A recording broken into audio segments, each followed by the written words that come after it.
700 R4. Gonna put in LS kit, which is kit with clutches, 3/4 steels, band, 1, 2, and 2, 3, or 1, 2, and 3/4 accumulators. The forward sprag that goes in the overdrive. The input drum. Pump, washer, filter, and a bushing kit.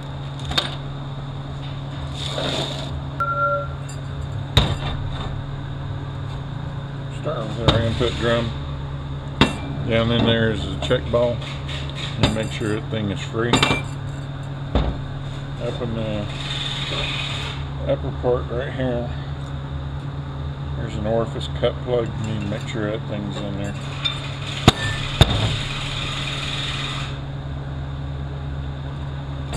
And inside here is this O-ring.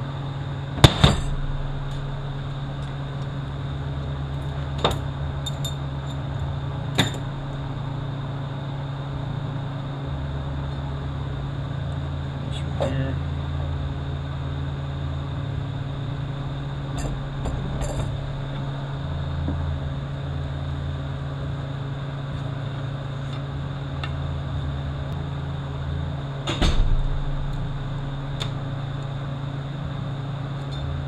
And a 3/4 piston.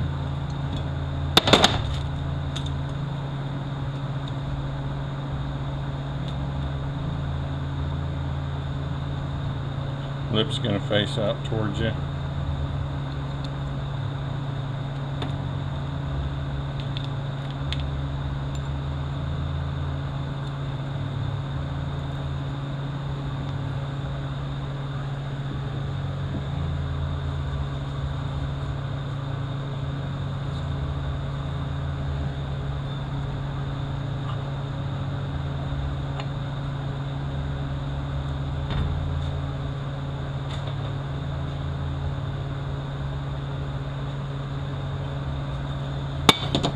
Got that.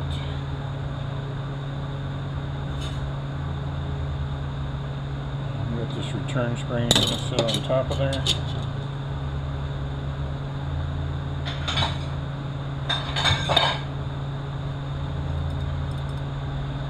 Check ball in here, need to make sure that's free. A forward piston.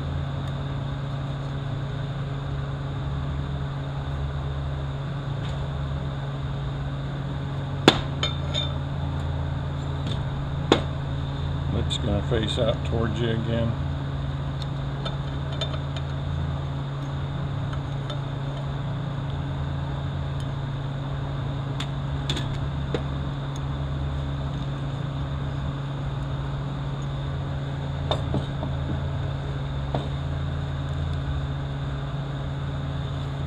Lots of lube on there.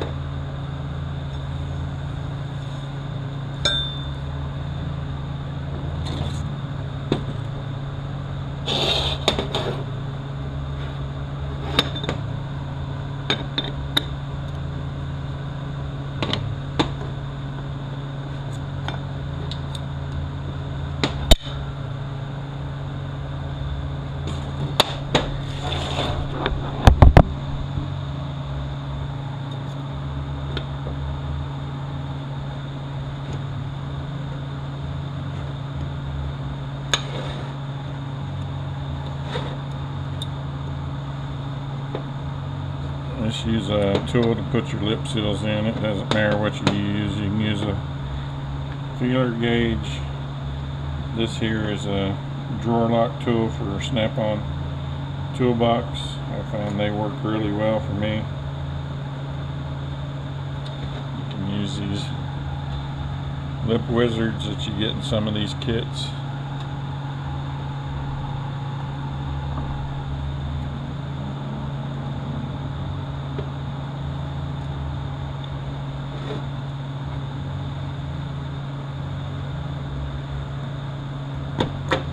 There we go. Now this is going to sit down in there.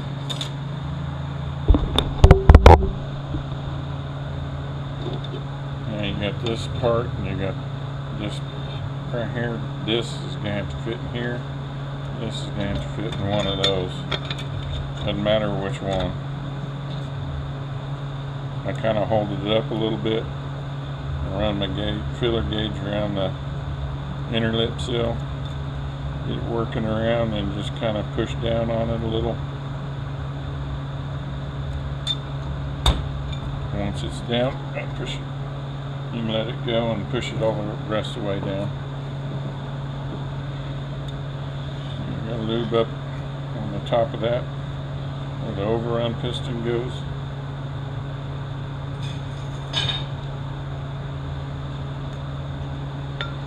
Another check ball. Make sure it's nice and free.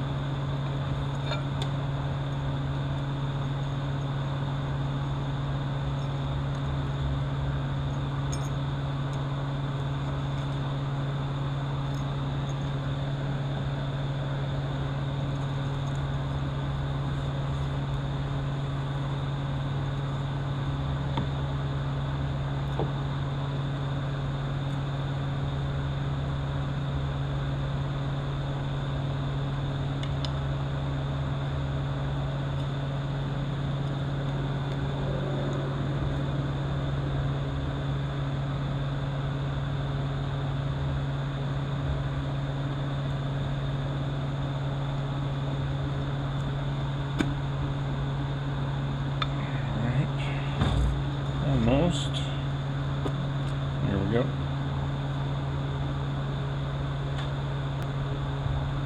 Got the return spring cage. The spring's got to fit on those little raised areas. And if you look on your snap ring, you kind of knock that back into shape. Gets a little spread out. You look on the tips of the snap ring, you see how it's kind of angled. You want the taper of the tips up.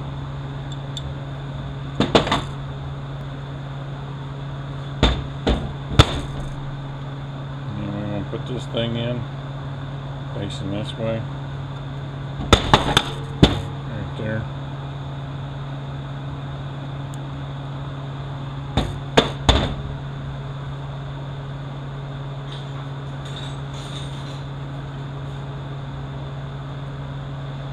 This bearing sitting down like that.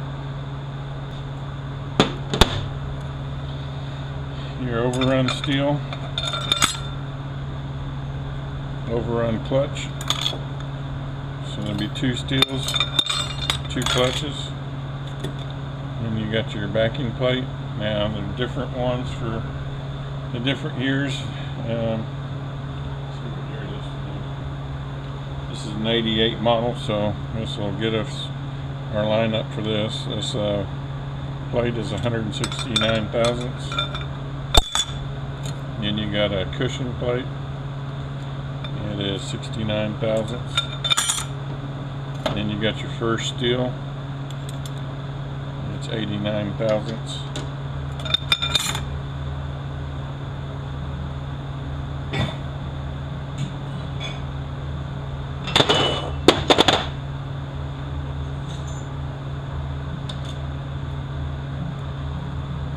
And we got our sprag assembly. We got our inner race. We're going to put that on there. We got this lip. It's on the sprag. And we're just going to kind of work that in there.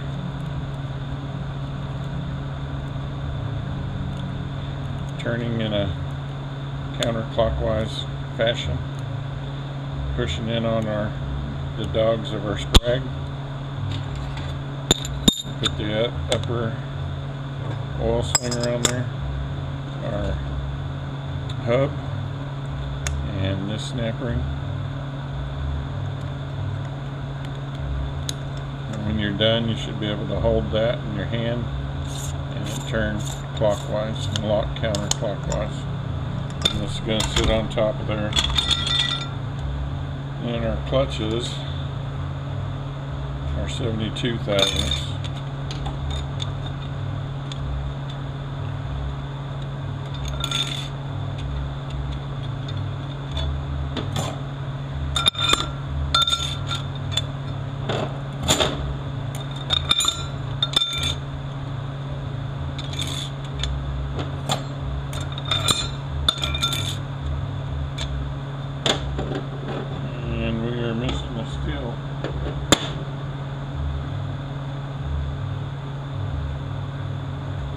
finding the steel. That would be why my clearance was so far off.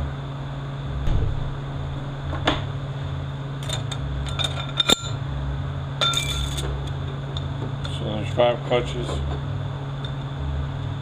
for the forwards. And our pressure plate should come up to just about the bottom of that snap ring groove.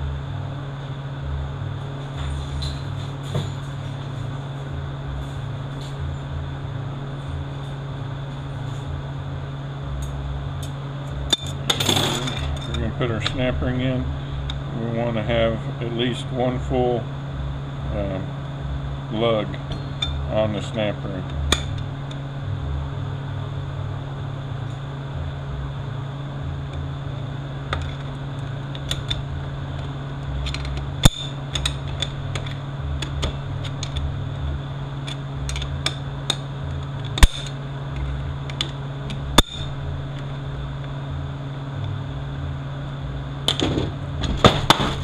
So like that right there. Clearance looks good. Now depending on what years or what setup you have on the 3/4s, this one came with this plate, this backing plate. We're going to see how it comes out. Probably going to have to play around with it. This backing plate is 174 thousandths. And then we have a steel that's going down at 75 thousandths.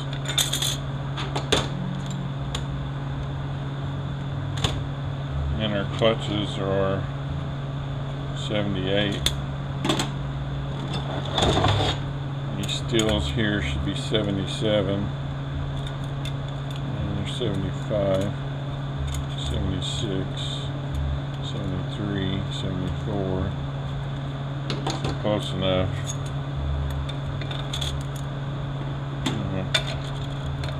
Play around with this. I have a feeling it's going to come out too loose. Normally does.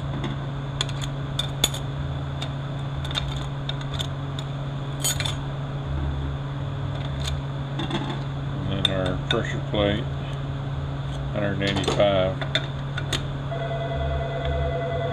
And that's too loose.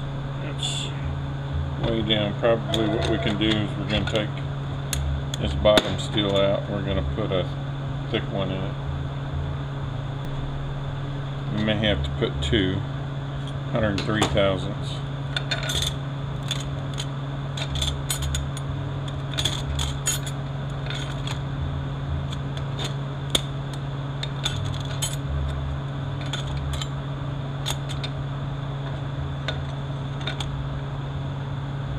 I think we're still going to be too loose.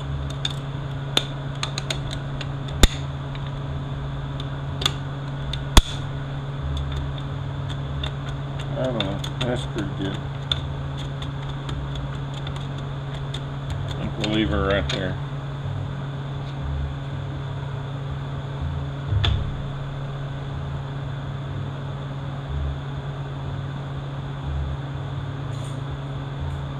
Now a lot of these have these load release springs. They sit in like this, not like this.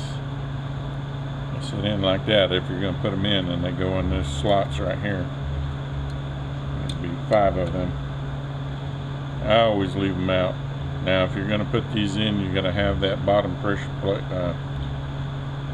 steel that we just had, because it's got to have something to sit on, and you're going to put that thicker steel somewhere in between.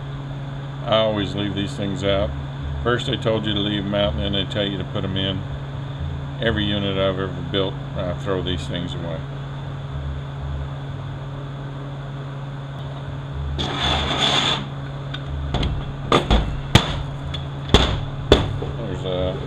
Thrust washer here. Normally it's a number 68 or 69. You can generally put a 70. This one's a 70. You can generally put a 70. If it's got 70, you probably put a 71 or a 2. And you'll probably be okay. These sealing rings here, as long as the stator feels snug when I slide it over it, I don't never change them. unless they look bad and just look in terrible shape. I never replace them. We got capsule in here for lockup. There's different ones for different apply rates. Our lockup O-ring goes out here.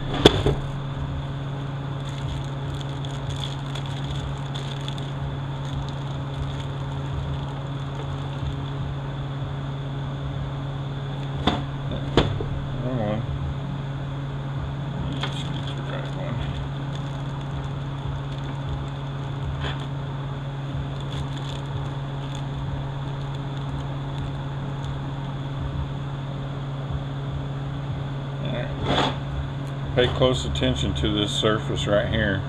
Now, I've seen these wear real funny, and if they do, your lockup's not going to work properly.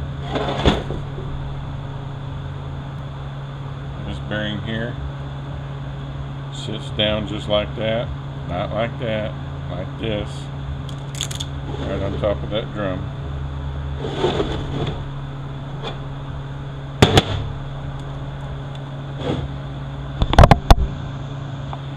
There's two different drums, reverse drums, for depending on what year you have. You can put this in the earlier ones if you want to. The feed holes are different for the early and the late. Some of these drums have big holes. Some of the stators have big holes, some have small holes, so you need to make sure that they match.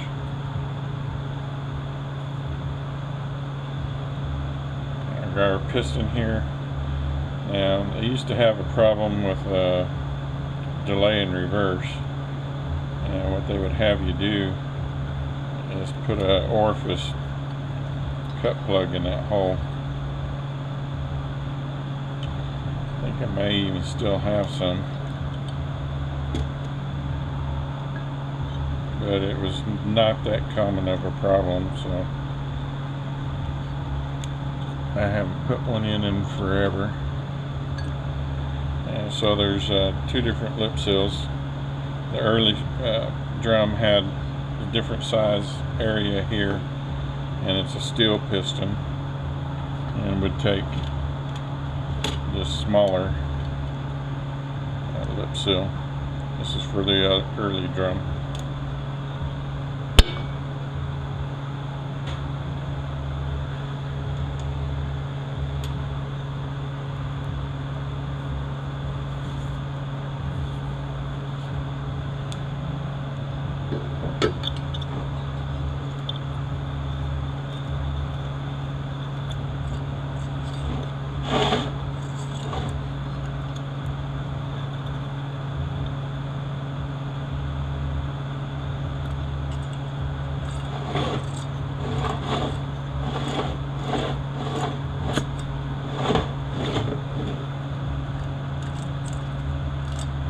I'm putting a pump in this too. The pump's not going to be here for 2 days.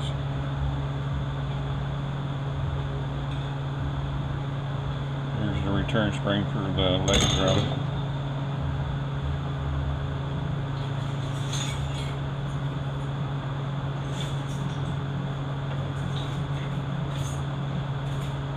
And the snap ring for your low reverse piston and your reverse drum, they look almost identical, but the reverse drum has got a thicker area here.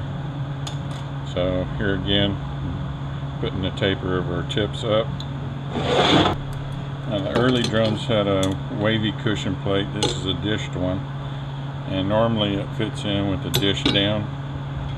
If you look down the bottom of your drum there, where these teeth sit, it beats it up, and eventually it's going to wear a groove where it's going to stick, and you're going to have no reverse. So what I just usually do is flip the dish over.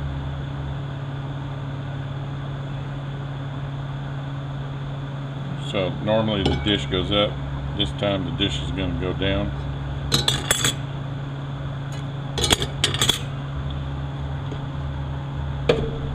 And there's different clutches for the early and late also.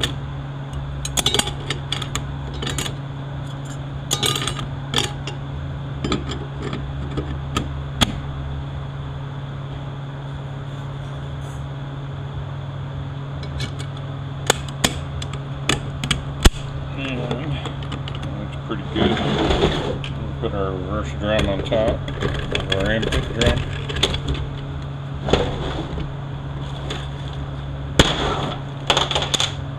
And we're just going to do our stack up now, have it ready. We got our front sun gear, front planet.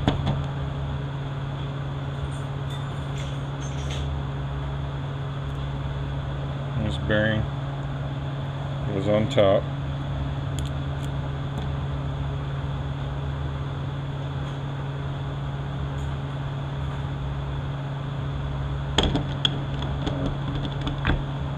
Front hub and ring gear, a 4-tab brass washer, our sun shell, snap ring for holding in our sprag assembly, our 4-tab black washer,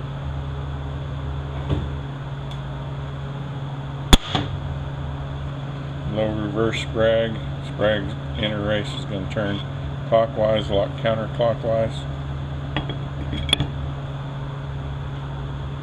Rear sun gear, rear planet.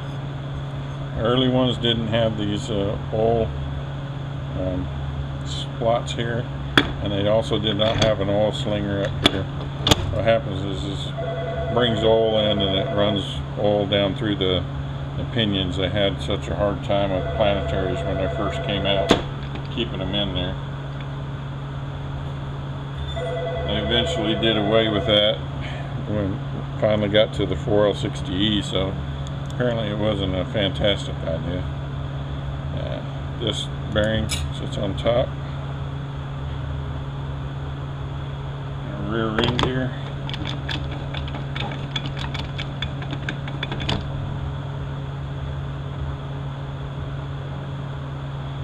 And another bearing like that sits on top.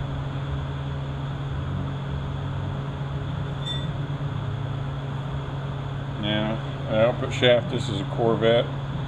Corvette is a little bit shorter than normal. It's normally back out to about, I don't know, right there. Same length as a 4L60E. You see the difference.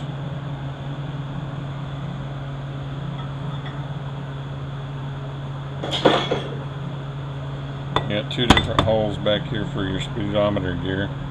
The front hole is for everything except for the Corvette, and the back hole is for the Corvette, if I remember correctly. We'll double check that when we get in there, but if I remember right, that's the way it was.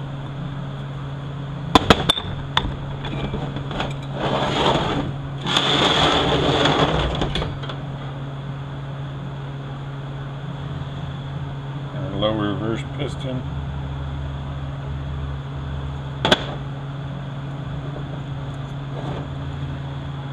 Some of these get old and hard. You're going to have to break the O-ring to get it out of there. Our outer one. This is our inner one.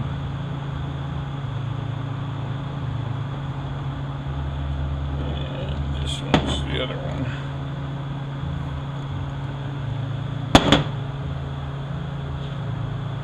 There's a turn spring and our snap ring to hold that in.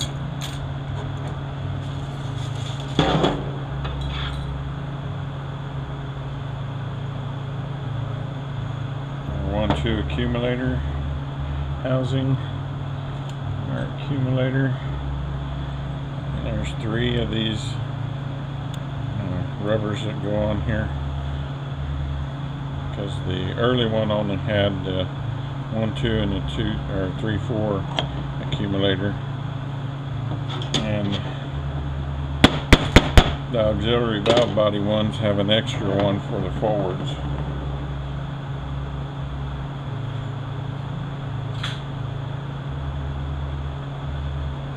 Different springs for how you want it to feel.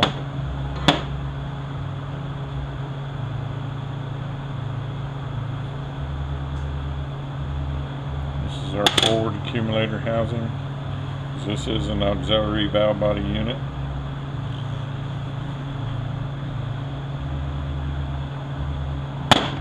Starting in the middle of '87 somewhere is when they went to the auxiliary valve body, and they stayed with it until it turned into the electronic version of 4L60E.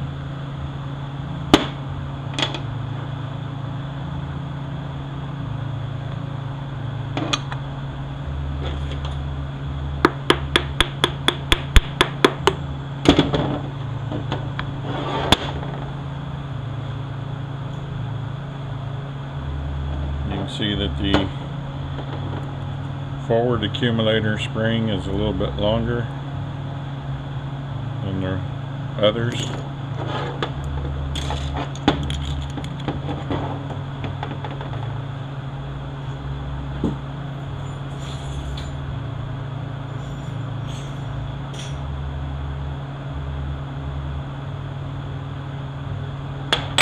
You'll have 4 of these 8s. The little one is the one that goes down in here.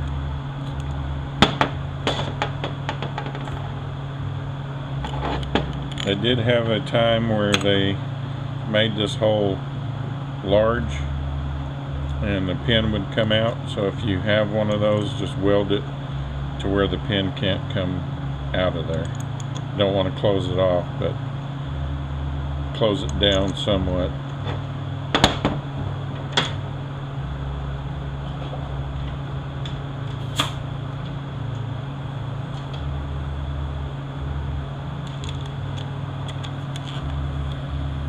Eight millimeters. Make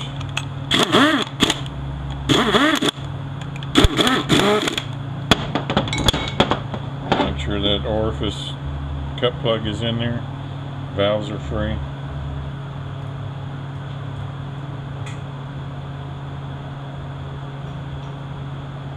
And a 1/4 inch steel ball goes right there.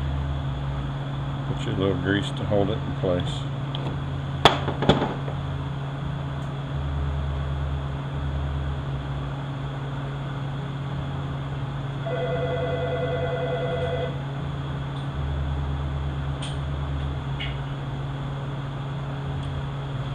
You look on your accumulators and the pin that goes in there, you know, if you can see that wobble right there, that's getting to where it's going to be a problem. This one here is a real problem. It's really starting to be a big problem. So always check it on your pin and make sure it's tight. Should have next to no wobble.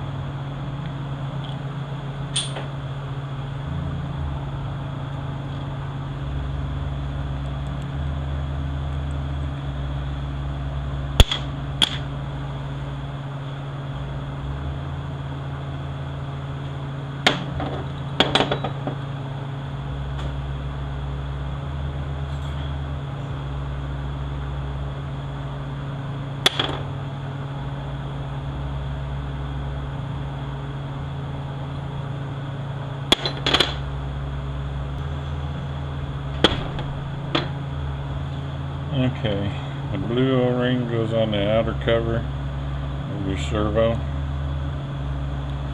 The red goes on the inner.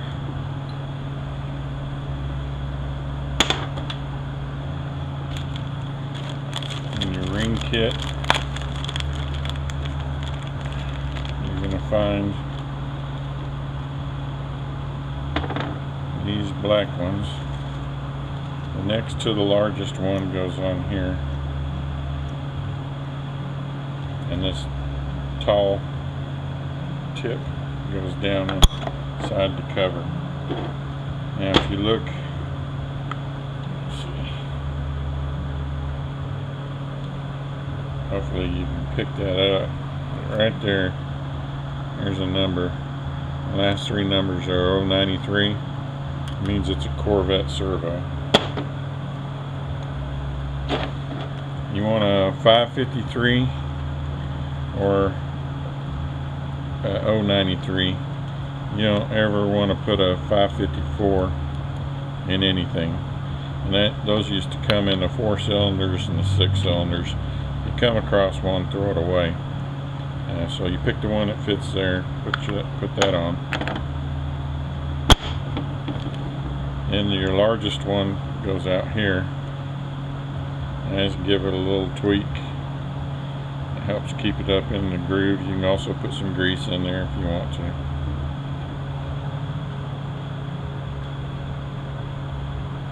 And this is your return spring for the servo. And a lot of people like to leave these things out. Put this thing back in. It keeps the band from dragging. The rest of these you're going to throw away.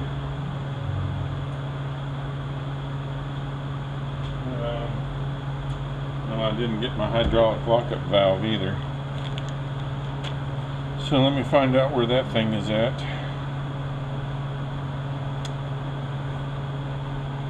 And when we figure out where it's at, we can go on to the valve body.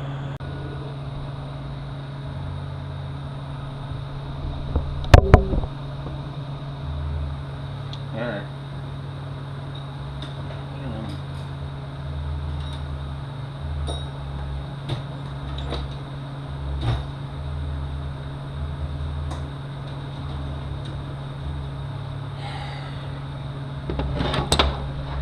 Put this hydraulic lockup valve in. This has got the dummy hole. What it is, they just put a plug in here. On the earlier units there would have been a valve here.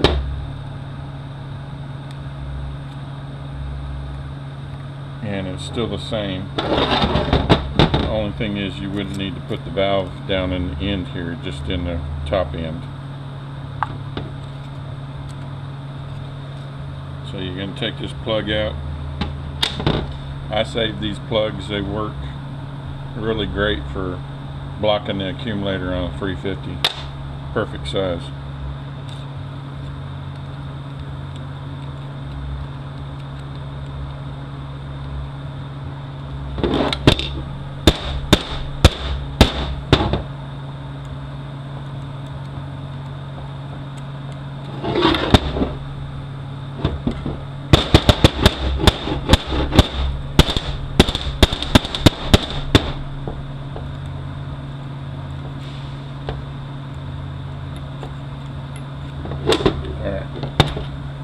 Then you got this dummy valve in there. What you're going to do is in your kit, you got this valve. You're going to put it in with the two lands facing out.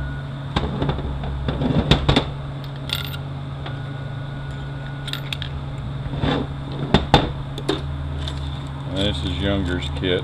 I normally just put the other one in it, but this is seeming all I can get anymore. So we're supposed to put the blue spring, because this is standard gas.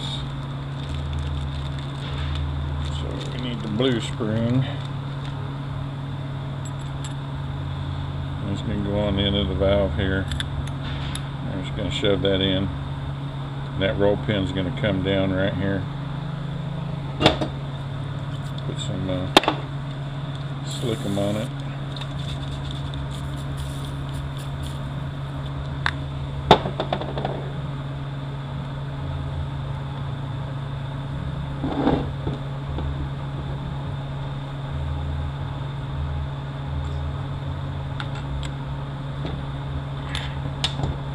And be careful when you're going in, because you can knock the valve out.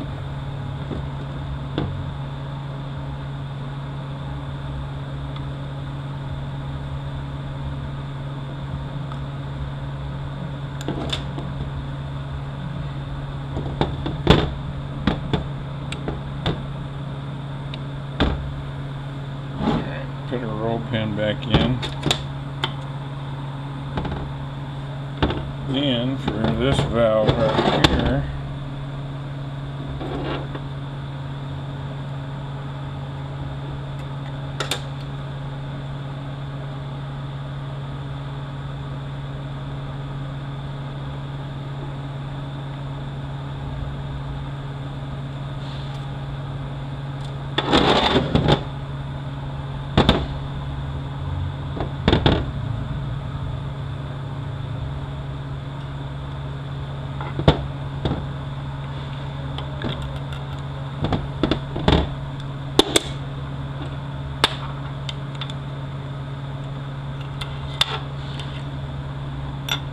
We got a spring that's up in here.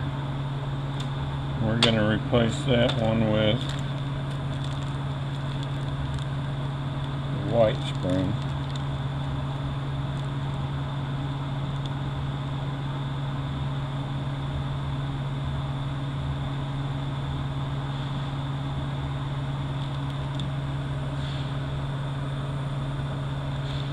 I don't know where they got that because there ain't no white spring in here.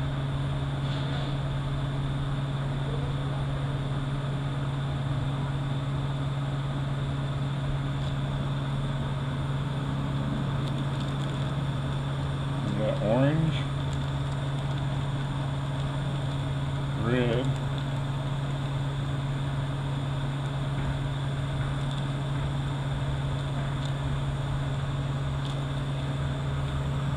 oh, here it is. It fell out.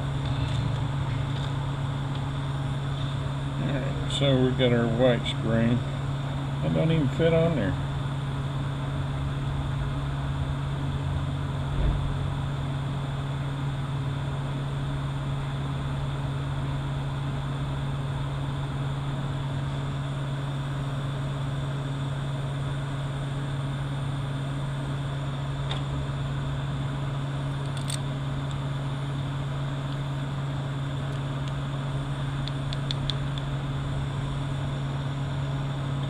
It's awfully snug.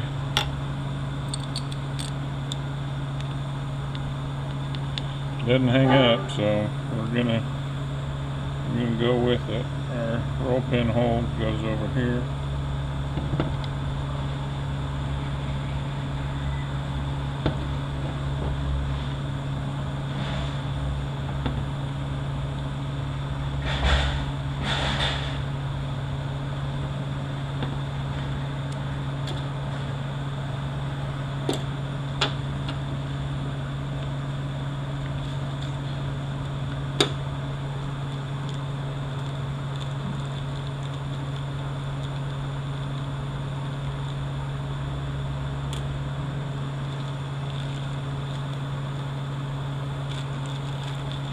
Alright, that's it for that right now.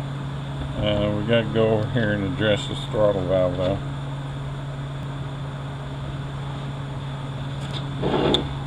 This valve's really free. I'm debating on whether to put a spring in there. We normally would put a spring in there.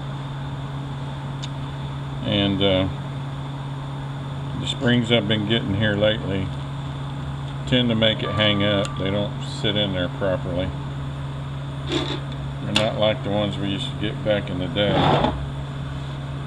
So let me see what I can come up with and I'll be back. Alright, I got 3 different ones. I might try one. One of them is like what we used to use back in the day. See if I can get this out of here.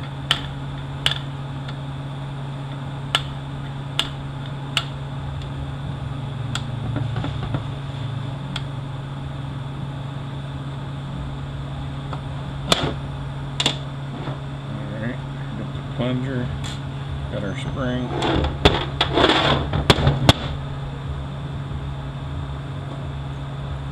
We got another roll pin right here. And some of the early ones, there would actually be a sleeve that this roll pin's holding in.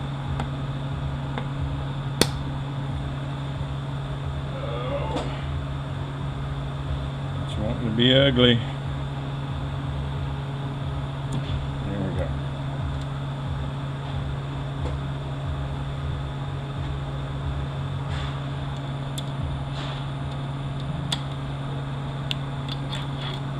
Yeah, we got the valve like that. And that one's too small. What they're giving you now is these here. And they tend to fall down in there and then hang up and not allow the valve back. This is more like what we used to put in. But even these I've been having some trouble with, so I may be taking this back out.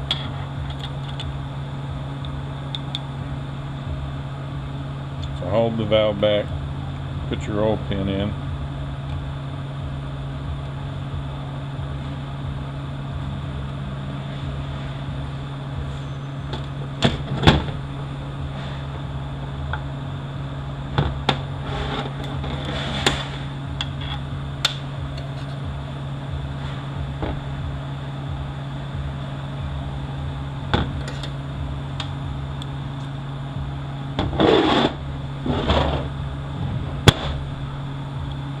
This is where our roll pin is going to go. I may have to go polish this. In fact, I think I'm going to, since it was kind of hard coming out. I'm going to go polish this up a little bit. Alright, give it some slickum.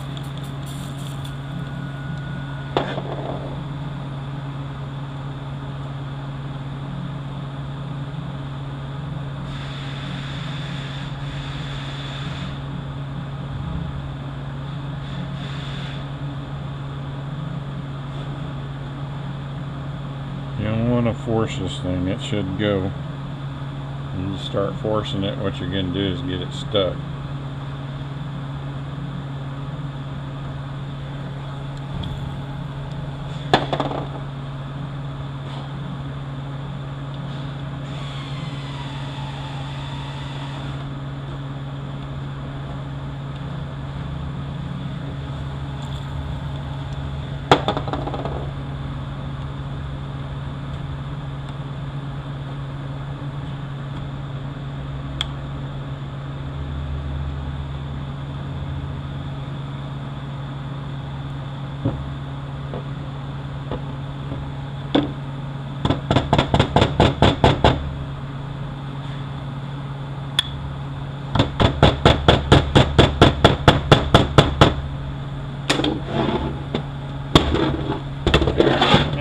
Be able to hear this valve moving nice and free, and hopefully it stays that way.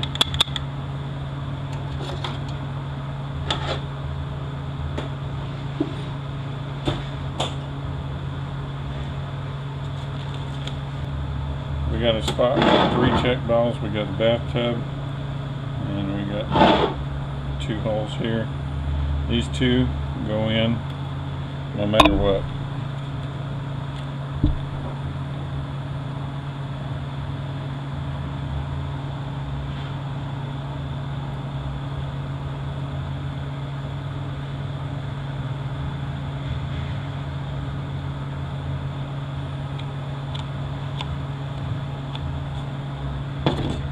This one only goes in if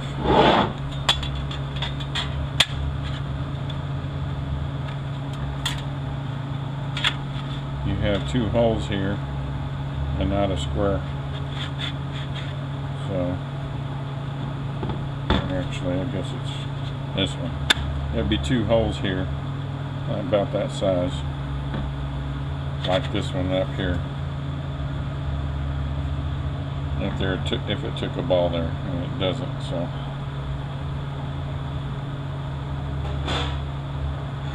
I guess that's about all we can do until our pump shows up. So I guess I'll see you in 2 days.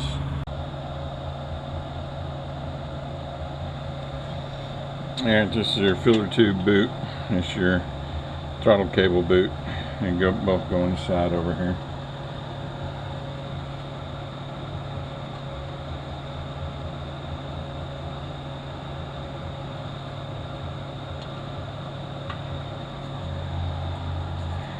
Case bushing, I always replace them no matter what. This unit we put the whole bushing kit in, but I always replace the case bushing, pump bushing, both stator bushings, bare minimum.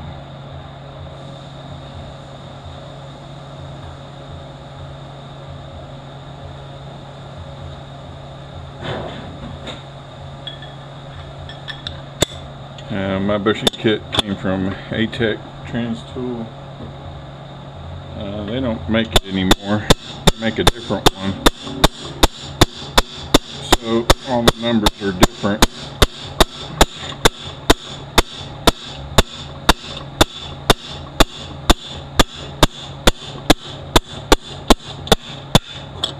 My bushing driver happens to be a 36. The long handle come from them also.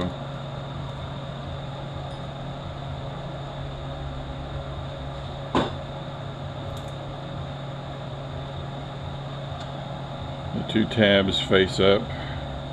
If it has an area where the bushing's put together, like right there, you want to keep that out of this notched area.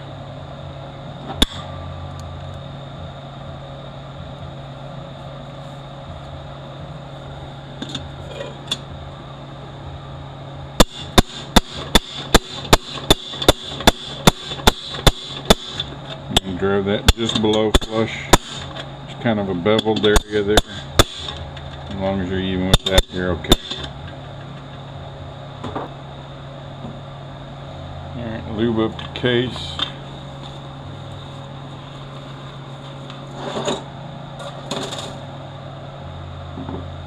Lube up the piston.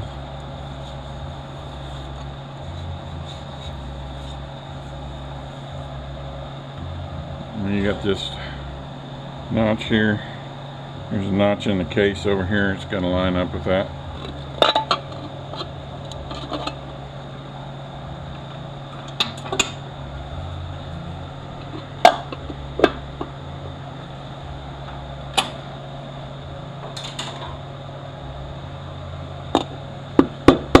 Try to go as even as you can.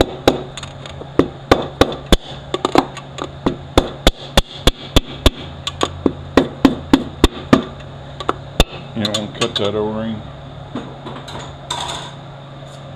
or spring cage. The taper of the tips of the snap ring is going to go up.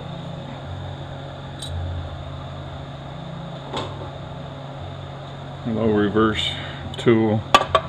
I believe this came from A-Tech Trans Tool back in the day also.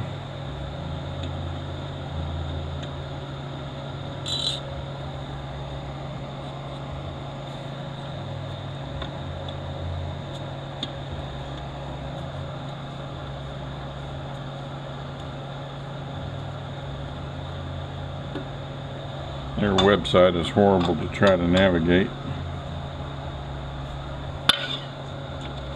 So I just started on one side and work it around, kind of hold it in to the groove with pressure on the snap ring. And I grab the other side of it and I just flip it over until it clicks in.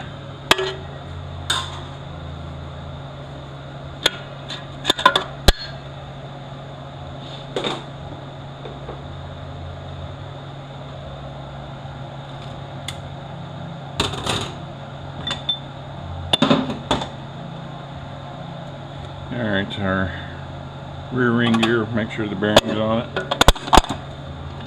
Our rear planet, make sure the bearing's on it. We got a cushion plate. On the early models it did not have this cushion plate. And the later ones have this notch in there. Let me see, I believe this short end goes over here. Okay, so the wide end goes over here, and the first one is going to go in this area right here, and you got a steel. This wide area is going to go towards over there, a single one over there again, and you got 5 clutches.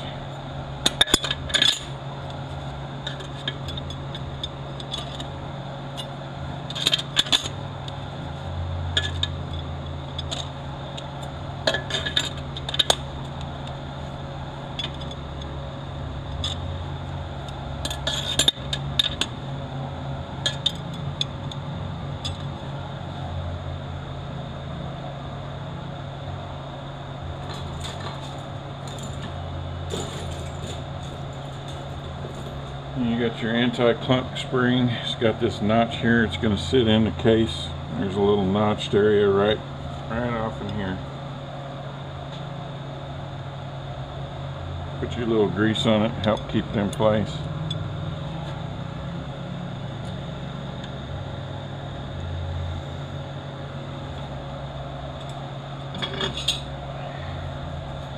This wide notch is going to go over here in the case.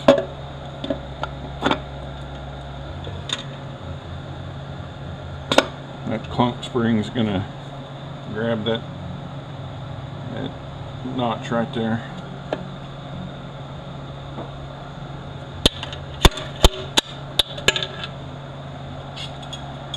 Make sure your snap ring is behind that spring, and make damn sure it's all the way up in that groove. It will break all the lugs right out of your case if you don't. Our 4-tab washer, our sun gear, rear sun gear,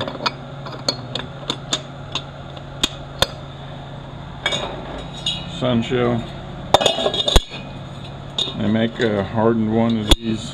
They make several different heavy duty ones. It's not a bad idea to put them in there.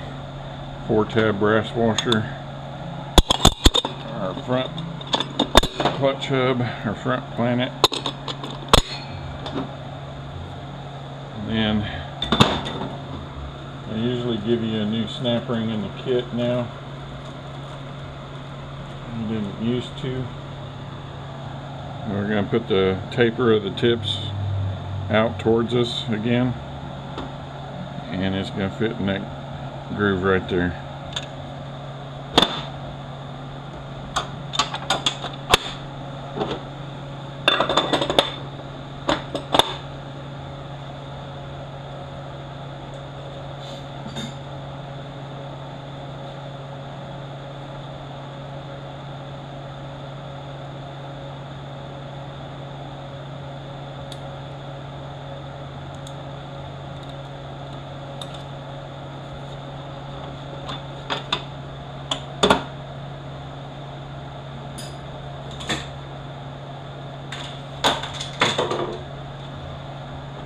Our front sun gear,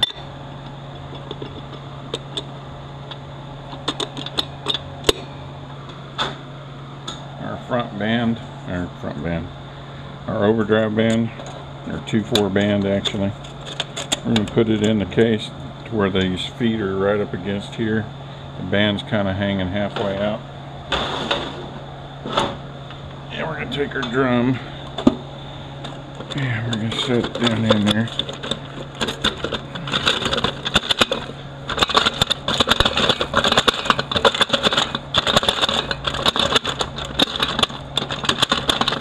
Once it's all the way down, you'll be able to hold your reverse drum still and pick up on the input drum about that much.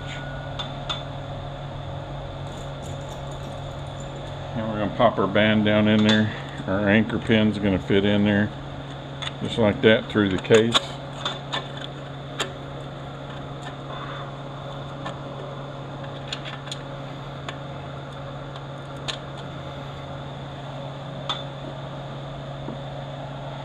And we're going to lube up where the front pump O-rings are going to go.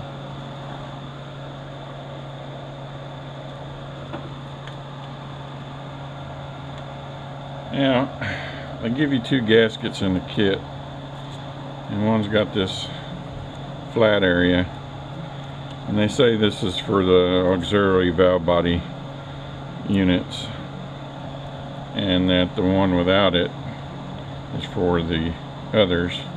Actually, we go in that way. Let's see, that flap's gone. They say if you use the wrong one back in the day that it would leak out the vent. I don't find that to be true. I've used this unit on 4L60. I've used this gasket on 4L60Es when I couldn't find, or didn't have, and didn't want to wait on another one. So I find that it don't matter what gasket you use. But that's the one that's supposed to go in the later models. This is the one that's supposed to go in the earlier models. Okay, we're still waiting on our pump. It's as far as we can go on this till it shows up, and then I'll be back. Alright, our pump finally showed up, and never know what you're going to get with wet, so don't never give up your core until you're ready to go back in with everything. Make sure what they didn't give you. Alright, so we're going to put our PR valve in. You can grind 2 flats right here if you want to. Put our spring on top. And we got our reverse boost valve. I tried, there's different sizes of these. 294 is a good one. Figured it would be since we got a Corvette, but you never know, because somebody might have put a pump in it, and you never know what they would have grabbed. I wouldn't go much more below 294, and especially on a Corvette, I wouldn't go anything less. Then on in here, we got a 429. That's good. I wouldn't go any less than that. There's bigger than that, but you're talking, you can go, I think the next one up is 470 something. That would be fine. And then you go to like 500, and that's for racing, stuff like that. I wouldn't do that for an everyday driver. But those 2 numbers there, those are plenty good. I would put that in anything. Let's see, get our valve to go in.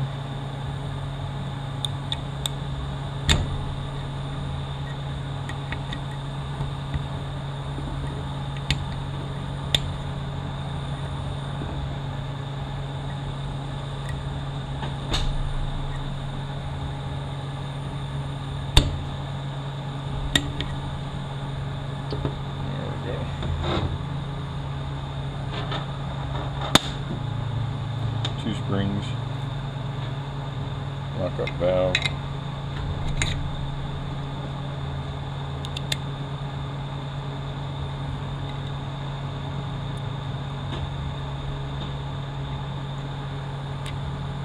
Put down in there.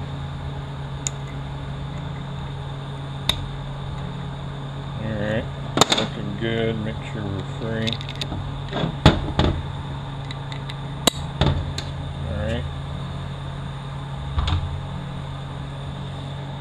Spring and ball in here, make sure that that's in there, and make sure they put the ball in it.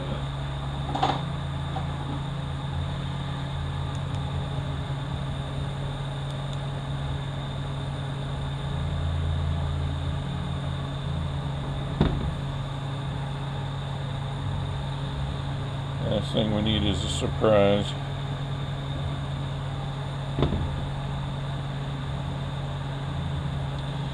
I can't see it. I need to make sure it's in there. I'm sure it is, but I just don't need no surprises today.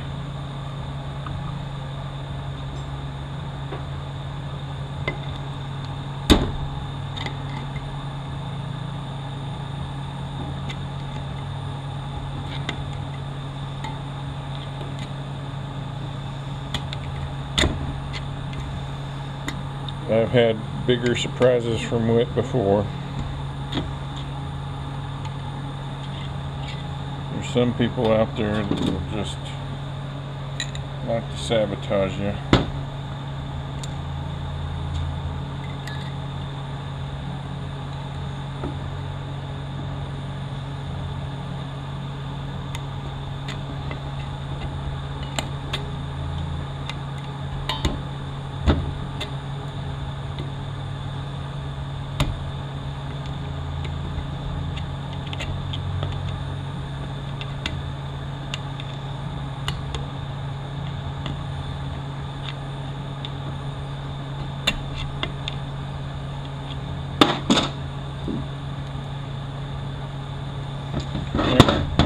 good. And we got this filter that goes in there. Got an O-ring that goes on the end of it. Goes in that spot right there.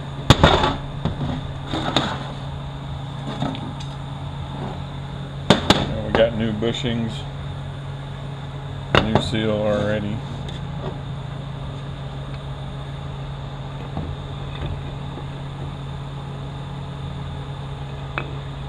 So we line up this little spot right there with that.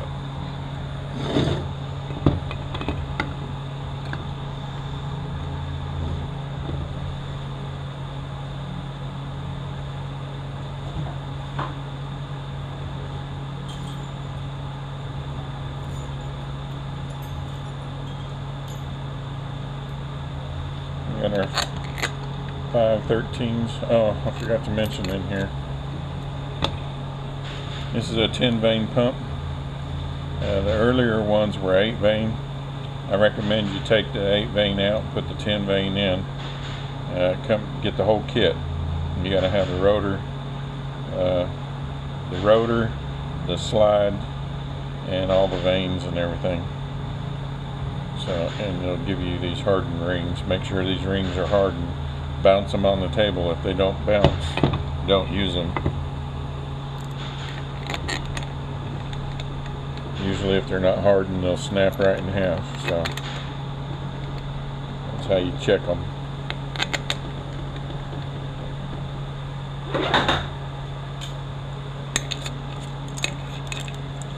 Put our line-up band on.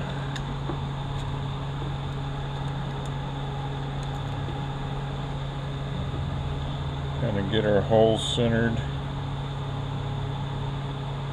Tighten our band down.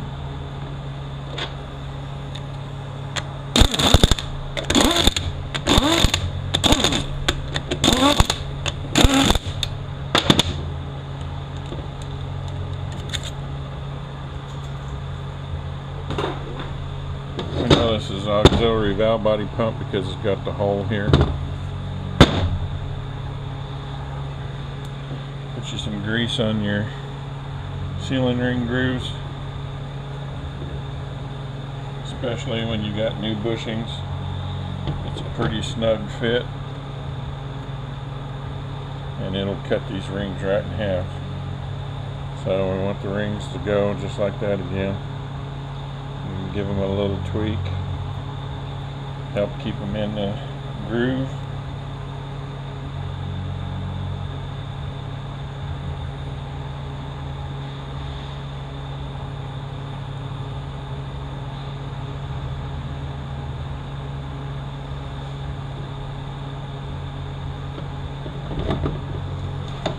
Our pump O-ring on.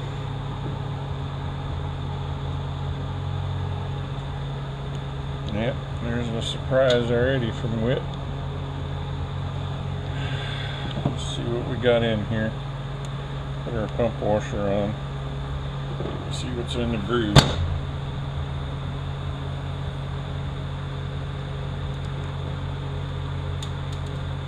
Let's see if we got any more.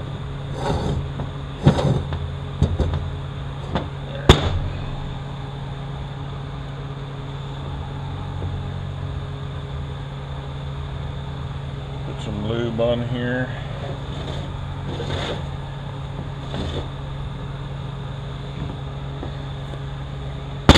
Go get the seal retainer.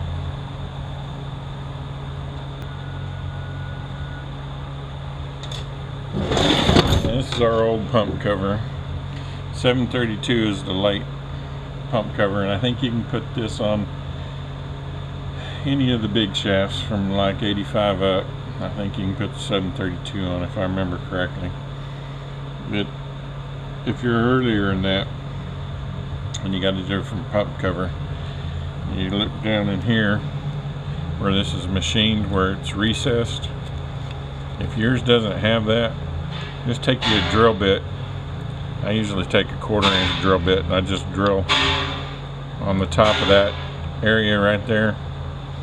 And I put 2 holes right here to where I can take a die grinder and just open that up. And what you want to do is just open that area up so that the fluid can flow back through.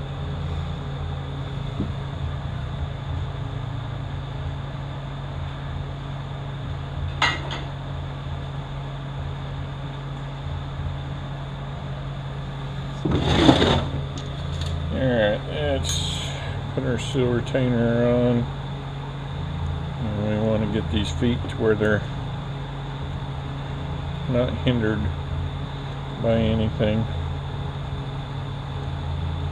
And right there.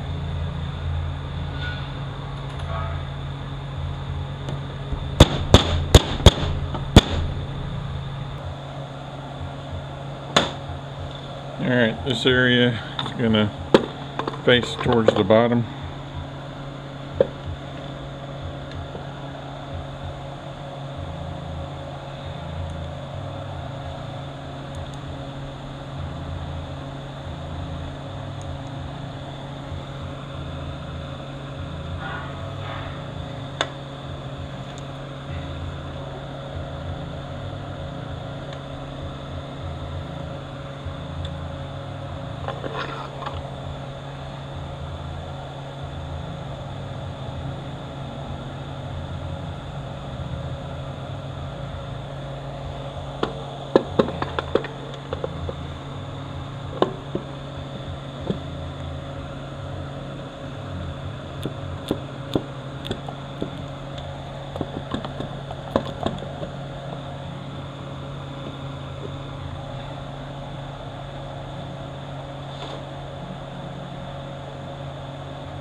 Okay, the light pump bolts have O-rings on them. The early ones just had washers on them.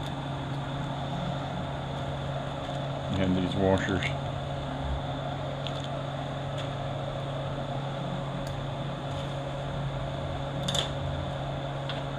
$13 millimeters.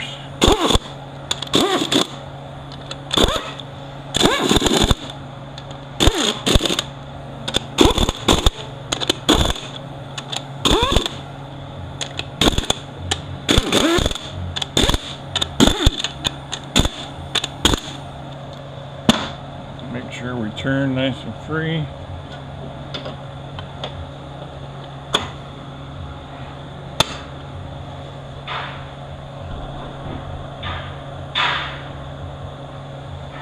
And then tighten up our park actuator.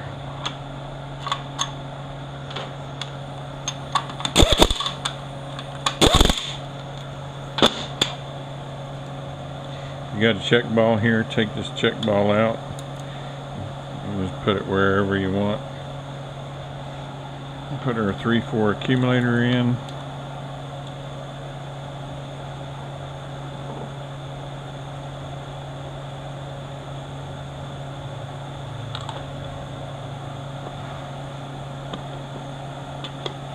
Put our spring in. You put a stiffer spring, harsher shifts.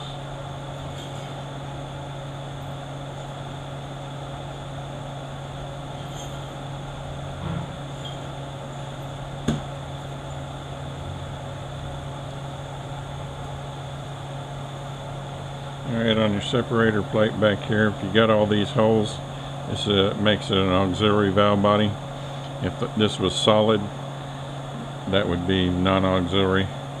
So to determine if we need this check ball up here, if we don't have two holes up here, we don't have a check ball there. So we put one here, here, here, and here. Now if you want to, from the factory it came with a bigger ball, 5/16 I think. And the rest of these are 1/4 inch. This one's 310 thousandths. It would go there. Now if you don't have your cable adjusted properly, this or it does not have this little tip in here, do not put that ball in, because you'll never get it to shift. It'll shift late all the time, no matter what you do. Now The downside to not putting this ball in is if you got your cable adjusted too loose, you can burn your unit up because you're not going to be running enough pressure, and it'll shift early. But I always leave this ball out because I always make sure it's adjusted properly, and I don't want to have this give me any problems.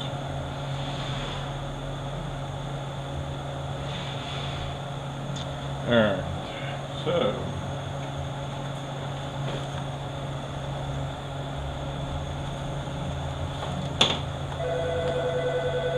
you're going to get 2 gaskets in your set. You want the extra holes for the auxiliary valve body. That one there's non-auxiliary. That one there's non-auxiliary. So we got C for case.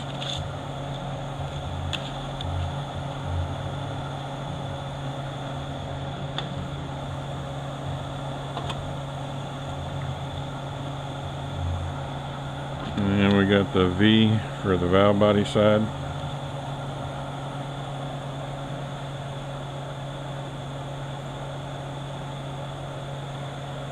Just grab your 2 valve body bolts.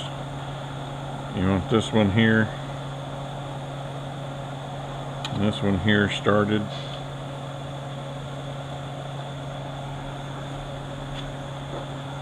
Make sure your check ball's in your forward accumulator body.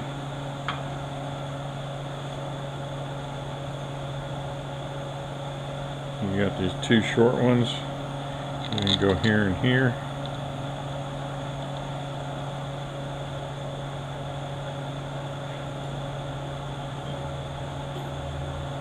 That short 8mm is going to go right here. Your 1-2 accumulator assembly.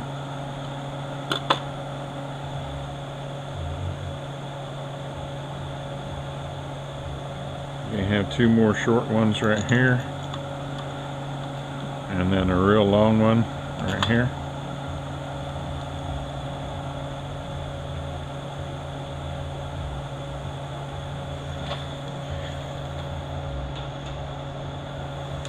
Go ahead and tighten this down.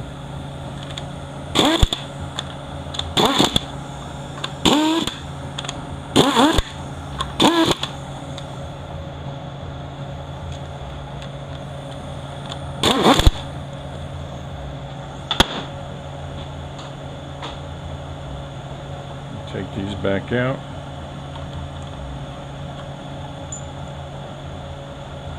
Put our manual valve link in.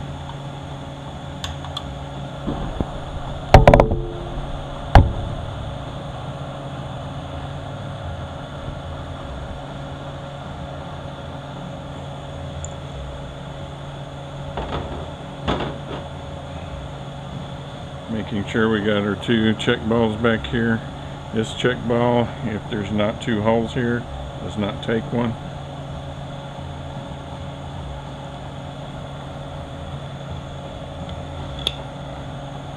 We put our link in right there.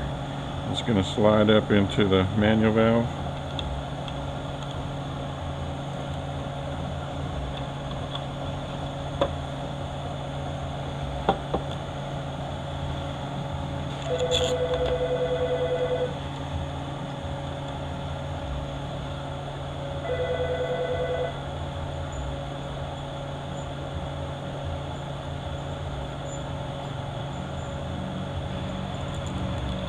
This one has this little washer on it.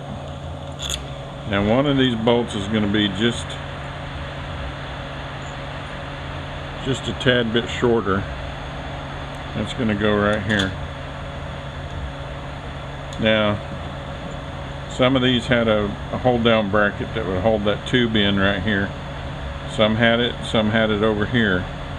So it just depends on what you got.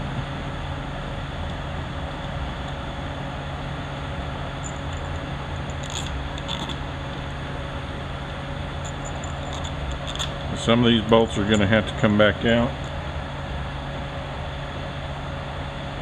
because they got brackets that go on there. This one here, you want that rod hooked in that way, not from the other way. You want it not like this, you want it like this. Believe me, it makes just a tad bit of difference.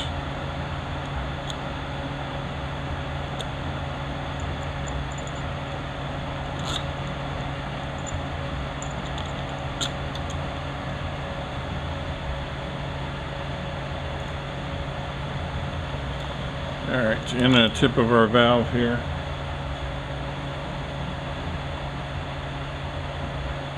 Now you only do this if you put that hydraulic lockup valve in it. There's a 310 thousandths check ball. It's going to go in the tip of the snout there. Do not do that if you do not have that hydraulic lockup valve.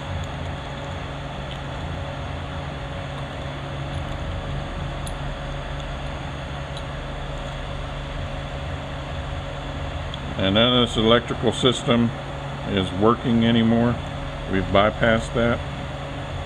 But you want to go ahead and plug it in. I used to cut them back in the early days of doing this. But I ran into a situation one time where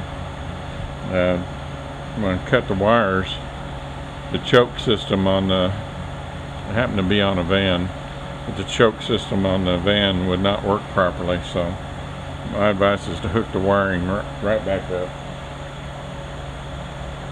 And if these two short tins that go on the lockup valve up here,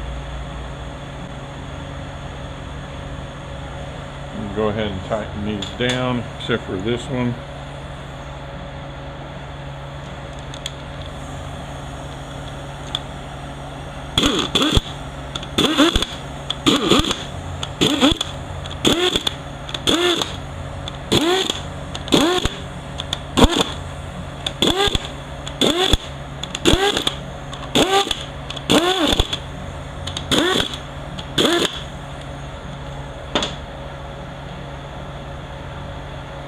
Hook our detent up. This has got a 13 that goes on it, short one.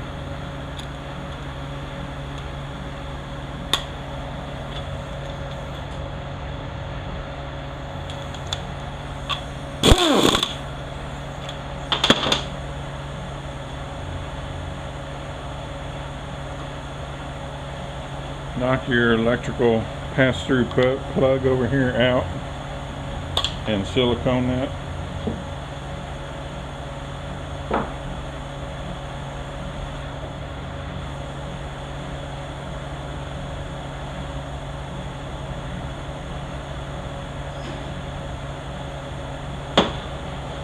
You can put a new O-ring on it if you want to, but even if you put the new O-ring, silicone it, it will leak.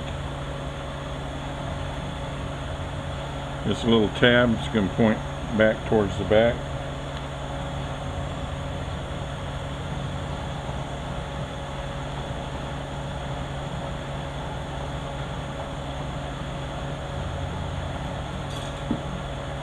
This tube for our auxiliary valve body.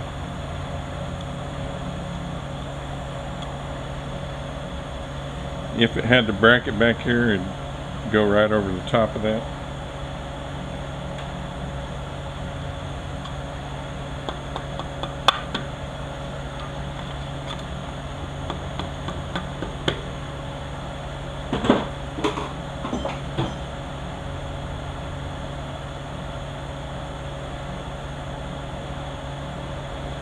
Got a hold down bracket, goes in right there.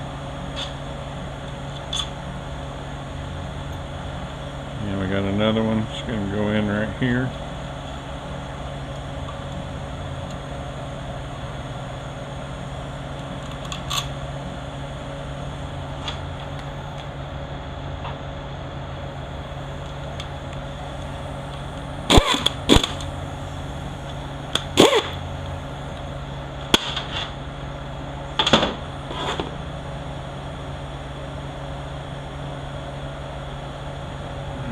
Filter. Come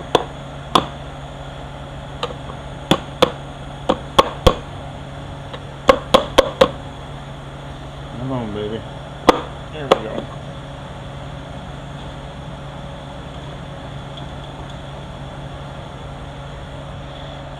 pan.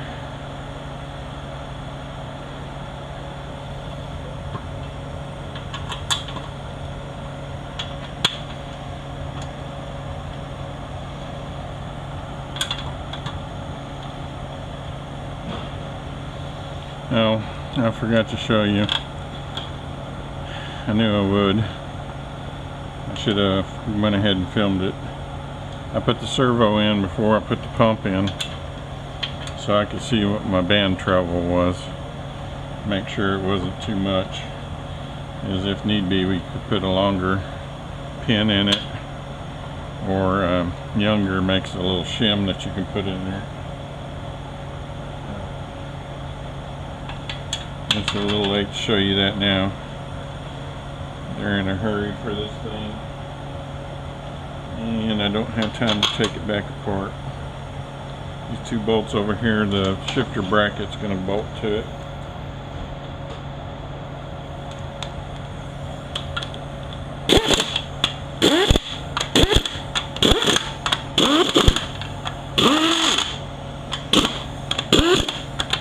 I think if you look closely down in there before we put the pump in, you can see what the clearance was.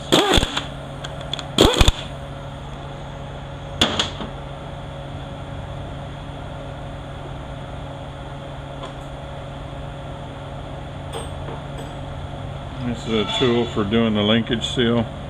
I got mine off a Snap-on. You gotta be careful when you're putting the seal in there. If there's not a burr on that thing, which this one seems to be like there is.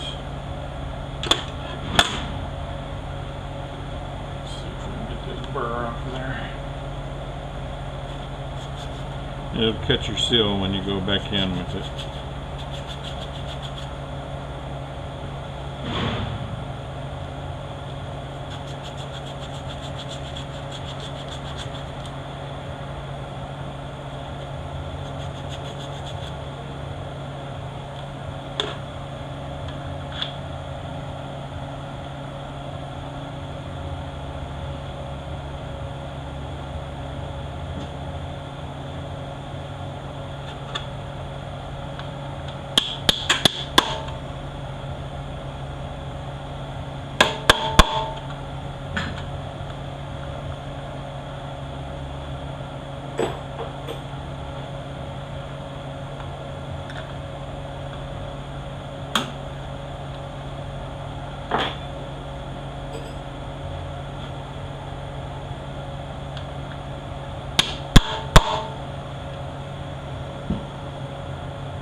There's your lever seal.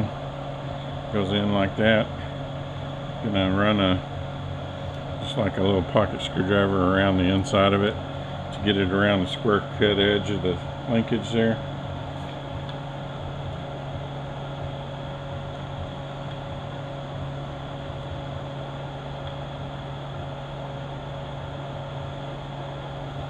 Once we're past that, there's our install tool.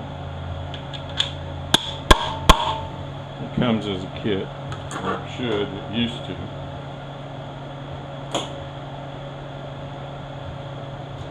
Okay, now our governor. Let's see if we can get around here.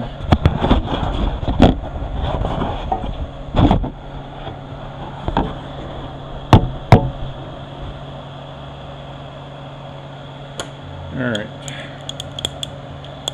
see how the valve is moving. You want to make sure it's doing that. Make sure your gear is good, it's not loose. Make sure that it's not loose up here.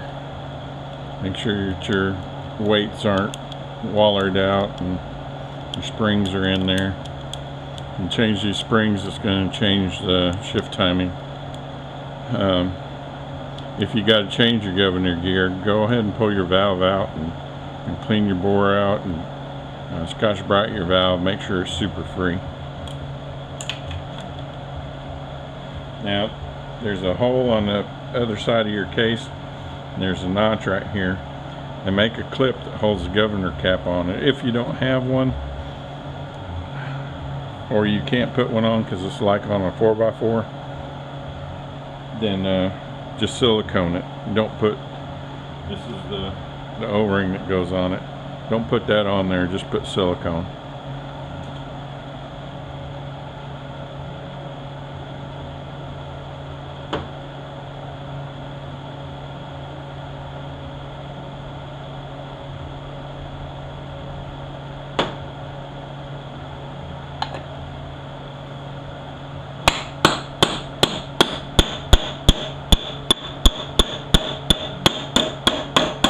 Once you get your cap on and it's flat, reach up inside there, and if you can move your governor gear back and forth a lot, go right in the center of your cap and dent it in. And you can have just a little bit, you don't want a whole lot. You do want a little bit, you don't want it shoved all the way up against it.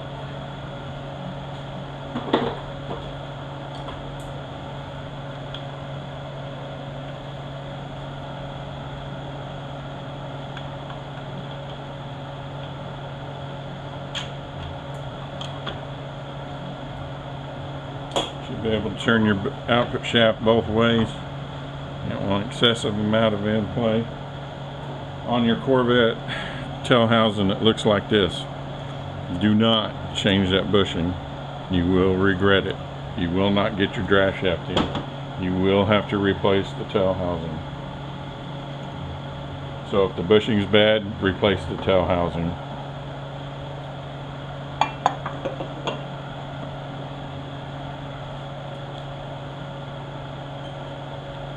And 4/15s on this.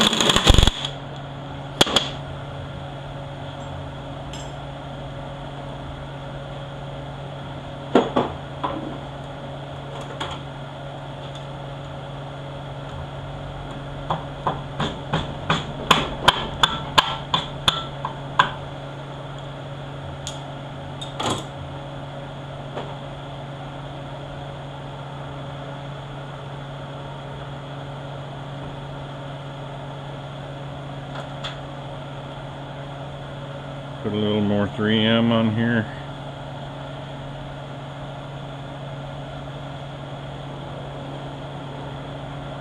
Now the early ones just had an aluminum housing that held the speedometer gear in. The later ones had a speed sensor.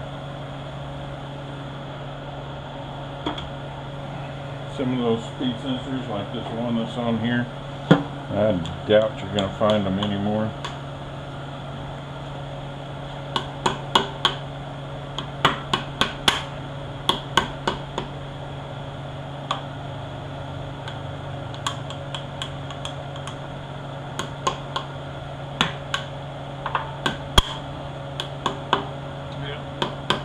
Get a seal installer for this one. It's going to be a snot.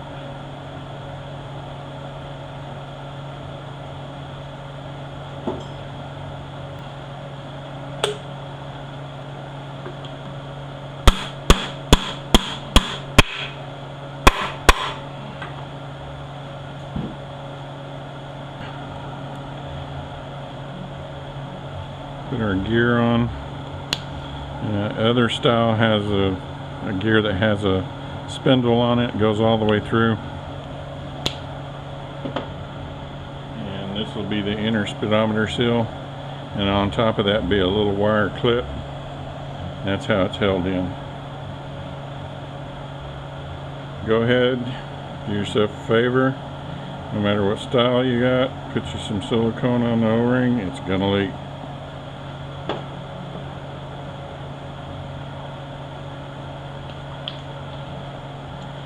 This bracket is going to sit right there. This one, because of the style that it is, has a shim on the back. Most don't.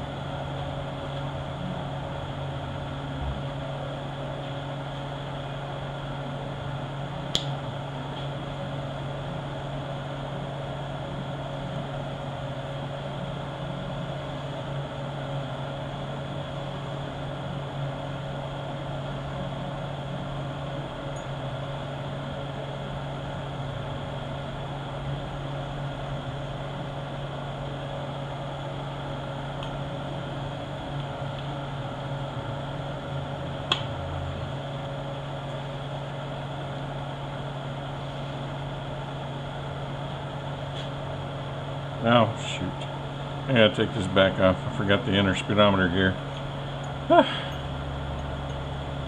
I'm used to leaving it on.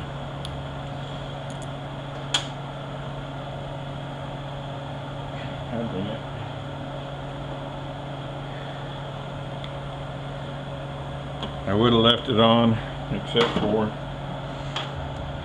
it was seeming pretty brittle. I didn't want to take the chance on breaking it. So I went ahead and took it off.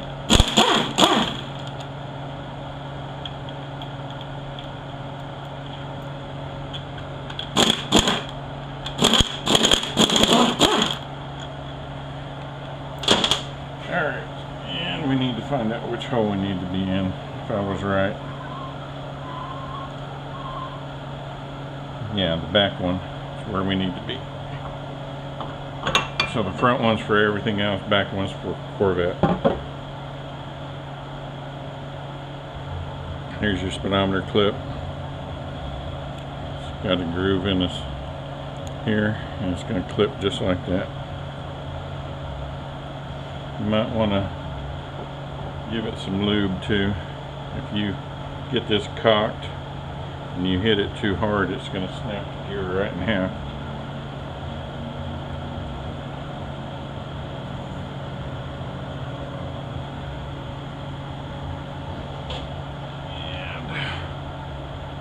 Get it kind of lined up.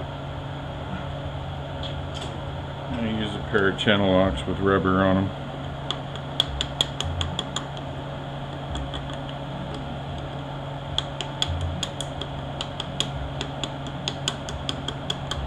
Make sure it's started even.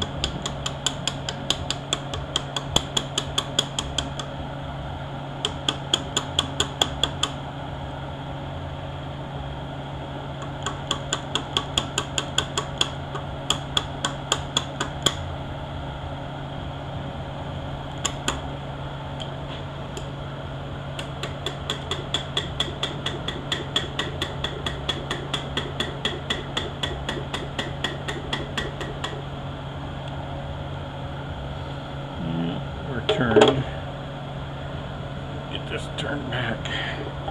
We're off just a little bit.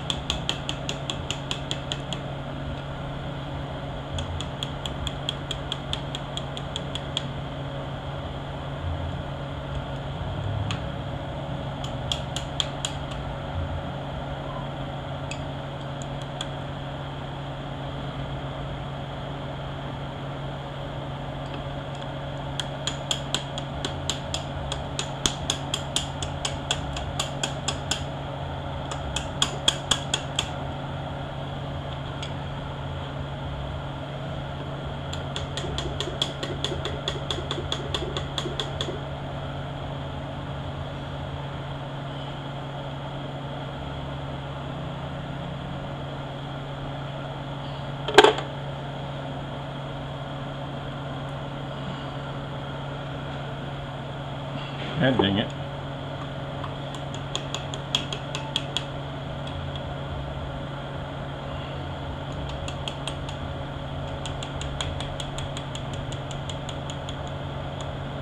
Oh, because we're on camera. normally do not have this much trouble.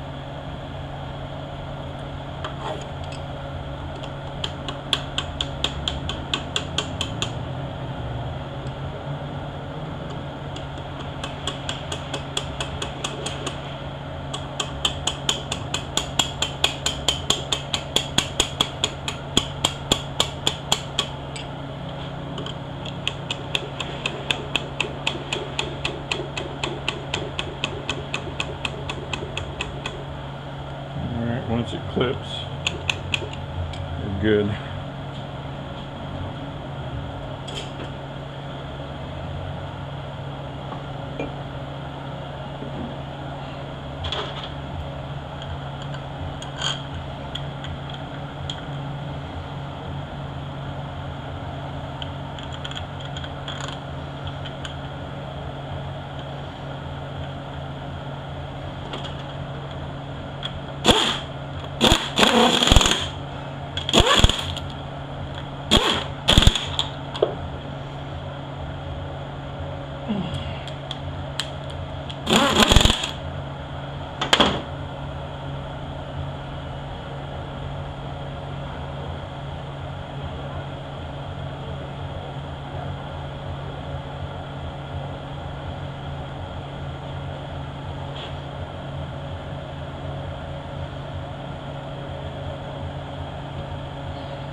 Alright, that's it for this one.